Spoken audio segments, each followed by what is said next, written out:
আসসালামু আলাইকুম প্রিয় স্বপ্নবাজ ভর্তি যোদ্ধারা এবং ভবিষ্যতের জবিয়ানরা, কি খবর তোমাদের পড়াশোনার? আশা করব খুব বেশি ভালো চলছে।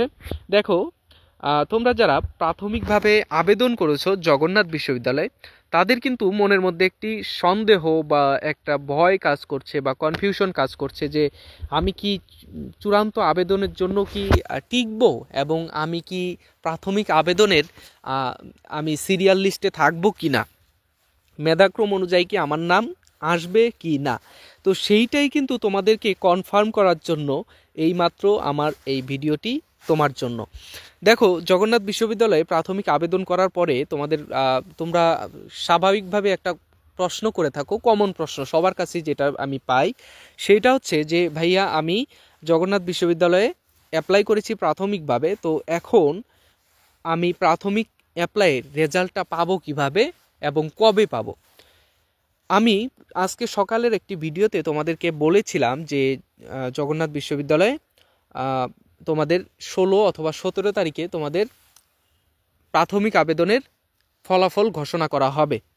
এটা কোথায় পাওয়া যাবে আমি তোমাদের দেখাচ্ছি কোথায় পাওয়া যাবে এবং সেটা কবে দিবে। সেটা দিবে আগামীকালকে, যেহেতু আজকে দিচ্ছে না।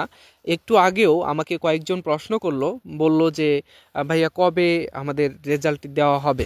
তো আমি তাদেরকে উত্তরটি দিয়েছিলাম যে ভাইয়া তোমাদের হয়তো আজকে দেওয়ার কথা ছিল, আজকে দেয়নি, আজকে রাতের মধ্যে অথবা আগামীকালকে 17 তারিখ যেহেতু তোমাদের চূড়ান্ত আবেদনের ডেট ঘোষণা করেছে, সো তোমাদের আগামীকালকে দুপুরের আগেই ইনশাল্লাহ তোমাদের রেজাল্ট দিয়ে দিতে পারে, অথবা আজকে রাতের মধ্যে তোমাদের এই রেজাল্ট ঘোষণা করতে পারে যে তোমরা কারা কারা জগন্নাথ বিশ্ববিদ্যালয়ে আবেদন করতে পারবে। তো দেখো, এইখানেই আমি একটু এত লেখার প্রয়োজন নেই, আমি জাস্ট তোমাকে একটু দাগ দিয়ে দেখাচ্ছি। দেখো, জগন্নাথ বিশ্ববিদ্যালয়ে কারা টিকবে এবং তাদের সিরিয়ালটা এইভাবে এখানে ঘোষণা করা হবে। এইখানে দেখো, পরীক্ষা দেওয়ার জন্য যোগ্য প্রাথমিকভাবে বাছাইকৃত 40,000 পরীক্ষার্থীর নাম, রোল নম্বর এবং বিশ্ববিদ্যালয়ের ওয়েবসাইটে প্রকাশ করা হবে। নাম এবং রোল কোথায় প্রকাশ করা হবে? জগন্নাথ বিশ্ববিদ্যালয়ের ওয়েবসাইটে প্রকাশ করা হবে। ঠিক আছে, এরপরে দেখো,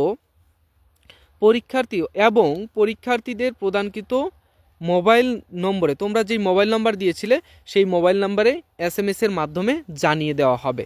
তোমাদের যে মোবাইল নম্বর তোমরা দিয়েছিলে সেই মোবাইল নম্বর এবং সেই মোবাইল নম্বরে তোমাদের SMS দেওয়া হবে এবং তোমাদের নাম এবং রোল কোথায় দেওয়া হবে? জগন্নাথ বিশ্ববিদ্যালয়ের যে ওয়েবসাইট রয়েছে admission.jnu.ac.bd, সেইখানে গিয়ে কিন্তু তোমরা তোমাদের রেজাল্টটি দেখতে পাবে যে তোমরা কি চূড়ান্ত আবেদনের জন্য যোগ্য কি না। তোমাদের মেধাক্রম প্রকাশ করা হবে, তোমাদের মেধাক্রমে কি দেওয়া হবে? নাম এবং রোল এবং তোমাদের যে ফোন নাম্বার থাকবে, যে ফোন নাম্বারটি দেওয়া আছে সেই ফোন নাম্বারে মেসেজ দেওয়া হবে। ঠিক আছে, তো এইটুকু তথ্যই তোমাদের জন্য আজকের এই ভিডিও থেকে। আশা করব যে তোমরা নেক্সট ভিডিওগুলোতে আরও গুরুত্বপূর্ণ ইনফরমেশনগুলো পাবে, সেই আশায় ব্যক্ত করে আজকে শেষ করছি। পরবর্তী ভিডিওতে দেখা হচ্ছে। সে পর্যন্ত ভালো থেকো, সুস্থ থেকো। আল্লাহ হাফেজ, আসসালামু আলাইকুম।